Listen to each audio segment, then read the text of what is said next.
So remember those 50 or 51 intelligence officials which allegedly discredited the Hunter Biden laptop story when it first came out? Yeah, well, all that was an absolutely manufactured lie done at the behest of the Biden campaign by Anthony Blinken with the assistance of the CIA.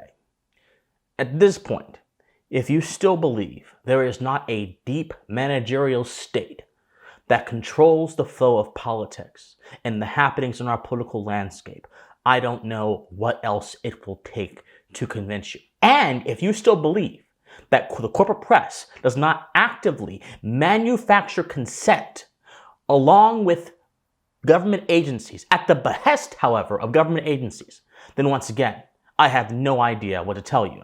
Indeed, we have proof of this revelation due to a New York Post story which documented a sworn testimony given by former acting CIA Director Mike Morell, which basically says to help Biden, and I quote the article, he organized 50 colleagues to sign a letter in October 2020 falsely claiming the damning emails from Hunter Biden's laptop published by the New York Post, were Russian disinformation. The article goes on to say, in a private sworn testimony, Morell told the House Judiciary Committee that Anthony Blinken, now Secretary of State, the senior campaign official who reached out to him on or before October 17th, 2020, 3 days after the Post published an email from the laptop suggesting Hunter had introduced his Ukrainian business partner to his father, then President Joe Biden. Morell, identified as a potential CIA director under Biden, said he organized the letter to, quote, watch this, quote, help Vice President Biden because I wanted him to win the election. The article goes on to say, until Blinken's call, Morell told House investigators he had no intention of writing any statement exonerating Biden. But he agreed that the conversation with Blinken triggered that intent with him, close quote. At 10:53 p.m., the night of the call, Blinken emailed Morell a USA Today article claiming that the FBI was examining whether the Hunter Biden's laptop was part of a disinformation campaign. At the bottom of Blinken's email was a signature of block of Andrew Bates, the director of rapid response for the Biden campaign. Then Morell goes on to say how he did his own research, and eventually he gathered, over the next 2 days after receiving this email from the Biden campaign, gathered 51 former intelligence officials, including himself, and 4 other former CIA directors, John Brennan and Leon Panetta, to all say this was a hoax. This letter was used by Politico to dismiss the Hunter Biden laptop as Russian disinformation. This letter was also used as a post notes in a debate with President Trump by Biden to also dismiss the laptop as Russian disinformation. And for years, up until it was finally revealed that this was not in fact a lie, but it was in fact true, and we had information about that, until it was actually revealed that the Hunter Biden story was actually true, this was the dominant narrative. Millions of Americans, by this egregious example of manufacturing consent, were deceived and duped by the Biden administration and by the CIA, institutions, by the way, they're supposed to trust, into believing a lie which can only benefit the rise of someone who supports the interest of the managerial state, and that is Joe Biden. This talk about the election not being won ethically, this is part of that, by the way. Forget about ballots or machines. This is part of that. The perverse relationship between the government and the media and how they manipulate the minds of the masses through mass propaganda, which, by the way, the government's been doing since the 40s, even before then. But in the 40s, the Office of Wartime Information quite literally tried to indoctrinate Americans to believe that if they didn't support the war effort in Europe that America was undertaking during World War II, they were riding with Hitler. And they used Disney, which is also a subject of much scrutiny today due to their woke nonsense. They used Disney to also facilitate this mindset in the American people. Oftentimes, those who claim to walk in benevolence hurt you the most. And especially political interests that claim to protect America are oftentimes the ones doing the most damage to her because they don't have universal principles in mind. They don't have benevolence in mind. Oh no, benevolence is a smokescreen for their wicked machinations. Samuel Adams warned that the quiet machinations of the government would be a big threat to liberty, and this is precisely what he's talking about. But let's go deeper. Let's go deeper. We know they lie. And we know the CIA, by the way, the CIA has a troubled history. The CIA has run black sites where people have deplorable conditions. In fact, there was a black site called Cobalt. And according to reports, the conditions in that black site were medieval and deadly. There was a detainee, I'm reading here from a report, who was held partially nude and chained to a concrete floor and died of a suspected hypothermia at that facility. The CIA, a lot of people who actually work at the CIA are confirmed sadomasochists or people who've also actually been convicted of or admitted to sexual assault and things of that sort. There's a lot of very weird, odd, and bad people that are in the halls of power because the halls of power attract the worst in our society because power is a tool that can be used to advance one's own ends. And the worst in our society tend to deny their inherent human sociability, and they tend to believe that they are the only thing that matters in the world, and they can then afflict their will upon the world. The will to power, so to speak, as Nietzsche said, which is the philosophy, by the way, of the left. I'm getting off course here, guys. But all of this is coming together. All of this is coming together. I have been screaming about this for a very long time. I have been screaming about this for years, and I'm happy the right is finally coming towards a point where they're saying, you know what, this is a problem. The collusion of government and private power, or the conclusion of government and corporate power is a problem, but it goes beyond that. This is only made possible. This collaboration with the CIA is only made possible by use of words and concepts that are demonstrably false. And this brings me to the word disinformation. Now, I've done a big video about the word disinformation.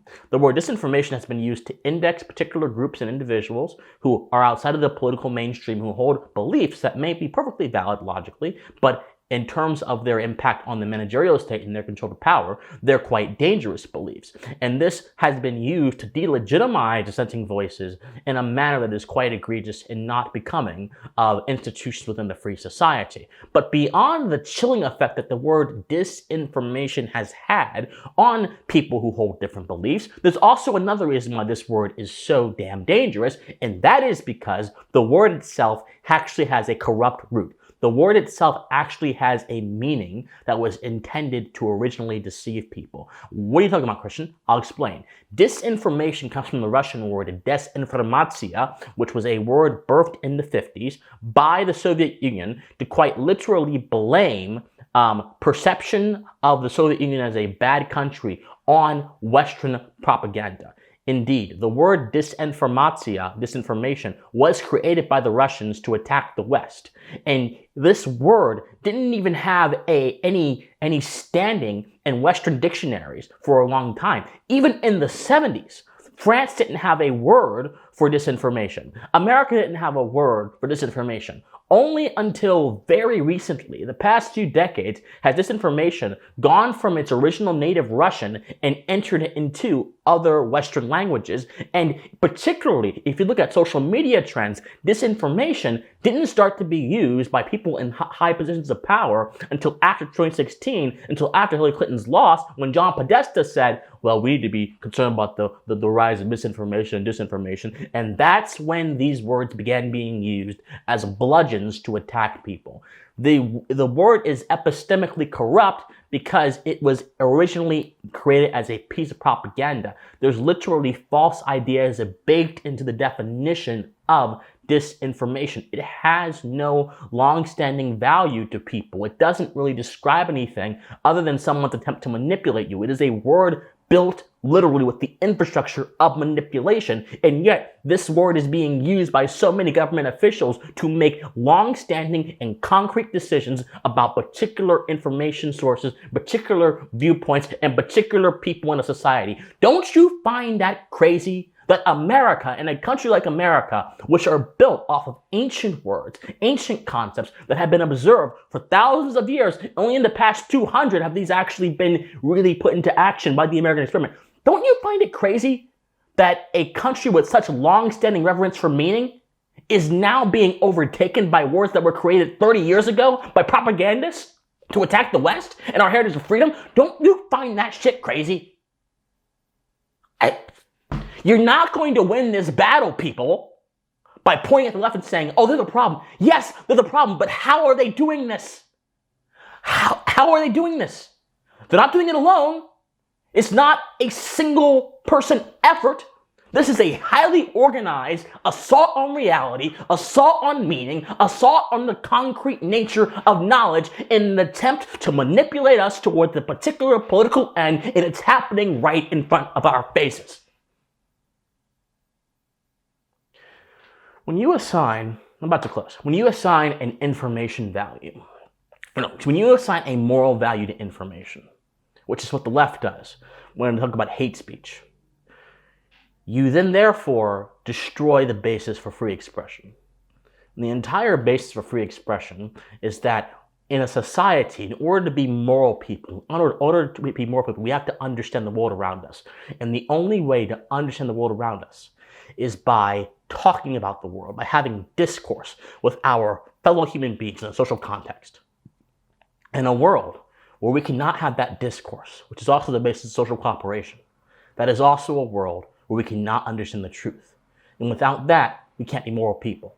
And we'll always live a life in enmity against the truth, against anything that is good and that is right.